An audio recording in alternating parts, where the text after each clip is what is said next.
నమస్తే అందరికీ. ఈరోజు కథ ఒక క్షమాపణ. శేఖర్ చాలా సీరియస్ మనిషి. ఆఫీస్లో తప్పైతే గట్టిగా మాట్లాడేవాడు. ఒకరోజు ఒక జూనియర్ ఉద్యోగి చిన్న పొరపాటు చేశాడు. శేఖర్ అందరి ముందు కాస్త గట్టిగా మాట్లాడాడు. జూనియర్ నిశ్శబ్దంగా తల వంచుకున్నాడు. ఆ రోజు సాయంత్రం శేఖర్ ఇంటికి వెళ్ళాక మనసు అసహనంగా ఉంది.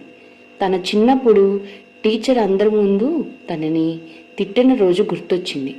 అప్పుడు తనకు ఎంత బాధ వేసిందో ఇప్పుడు అర్థమైంది. మరుసటి రోజు శేఖర్ జూనియర్ని పిలిచాడు. అందరూ మళ్ళీ తిట్టబోతున్నారనుకున్నారు.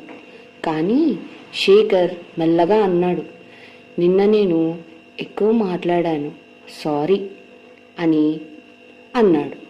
ఆ జూనియర్ కళ్ళు నిండాయి. ఆ రోజు నుంచి ఆ టీంలో భయం కాదు, గౌరవం పెరిగింది. క్షమాపణ అనే చిన్న మాట ఎన్నో బంధాలను నిలబెడుతుంది.